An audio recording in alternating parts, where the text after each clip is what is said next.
जयपुर के जवाहर कला केंद्र स्थित शिल्पग्राम में आयोजित पत्रिका नेशनल बुक फेयर में शनिवार को पत्रिका समूह के प्रधान संपादक गुलाब कोठारी की पुस्तक गीता विज्ञान उपनिषद पर संवाद किया गया।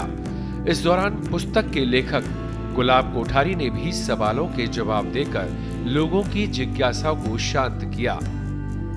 सबसे पहले तो हम कृष्ण के जीवन को ही देखें ना।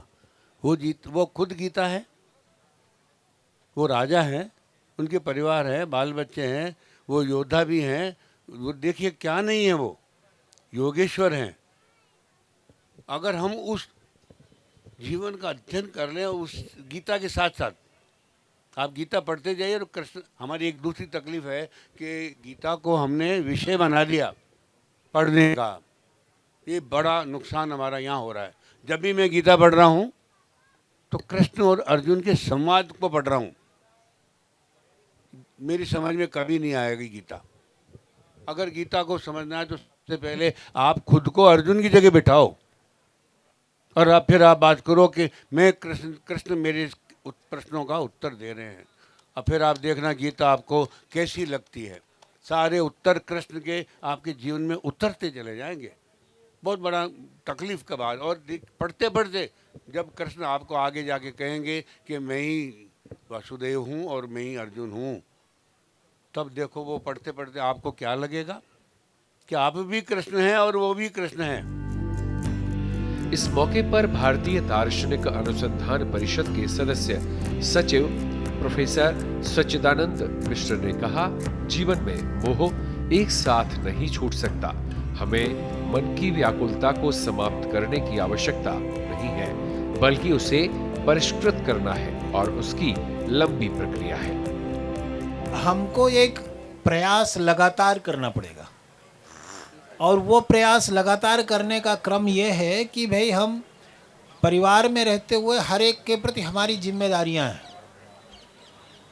हमारी परंपरा ये कहती है ऋणत्रयम अपाकृत्य मनोमोक्षे निवेशेत। जब हम जन्म लेते हैं तो हमारे ऊपर 3 तरह के ऋण ऑलरेडी रहते हैं जी। तो पिता ने उत्पन्न किया है, माँ ने हमको जन्म दिया है, शिक्षक ने हमको पढ़ाया है, मनुष्य ने होने की वजह से हमको अन्य लोगों से कुछ मिल रहा है। तो वो जो ऋण प्राप्त हुआ है वो कर्तव्य बोध से उसको हमको चुकाना है। तो हम पारिवारिक जो जिम्मेदारियां हैं उन जिम्मेदारियों का पालन करते हुए हमको आगे बढ़ना है। और हम सोचें कि ये अचानक हमारा मोह छूट जाएगा तो ऐसा नहीं हो सकता। उसके लिए लगातार सतत सावधान रहने की जरूरत पड़ती है। इस अवसर पर जगत गुरु रामानंदाचार्य राजस्थान संस्कृत विश्वविद्यालय के पूर्व कुलगुरु प्रोफेसर राम सेवक दुबे ने गीता के विज्ञान भाव का जिक्र करते हुए कहा कि आज कॉमर्स वाले भी गीता के प्रबंधन को मान्यता देते हैं। यथार्थ ज्ञान को करने के लिए एक एक स्टेप समझना पड़ेगा।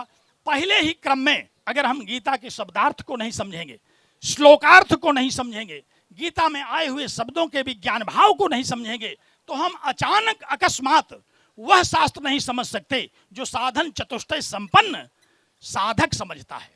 इसलिए हमें इस प्रकार के शास्त्र को समझना चाहिए, इसको पढ़ना चाहिए। हमने तो यहाँ दर्शन विभाग संकाय के अध्यक्ष भी बैठे हैं, इनसे कह करके संस्कृत विश्वविद्यालय में ये कहा कि इन ग्रंथों का कुछ भाग विश्वविद्यालय के उन छात्रों को जरूर पढ़ाया जाए जो कि इसके लिए अभी अनजान हैं। और सारे विश्वविद्यालयों में इस प्रकार के ग्रंथों को पाठ्यक्रम से जोड़ करके गीता का एक जो अभिनव पक्ष है, जो नव्य गीता है। आखिर कॉमर्स वाले भी तो गीता को कह रहे हैं कि इसमें बड़ा प्रबंधन है, जबरदस्ती प्रबंधन से जोड़ देते हैं, क्योंकि ये शास्त्र ही ऐसा है कि इसको कोई भी ग्रहण कर ले। तो हम अब इसको अपने पाठ्यक्रमों के साथ, नई शिक्षा नीति के साथ, सनातन संस्कृत के साथ, ज्ञान विज्ञान के साथ इसको जोड़ करके अगर देखें तो ये शास्त्र जो है ये आज के वर्तमान परिप्रेक्ष्य में छात्रों के लिए, विद्यार्थियों के लिए, जिज्ञासुओं के लिए परमोपयोगी है। इसमें मुझे किसी प्रकार का कोई भ्रम नहीं है। देश दुनिया की ताजा खबरें और वीडियोस के लिए अभी डाउनलोड करें पत्रिका ऐप।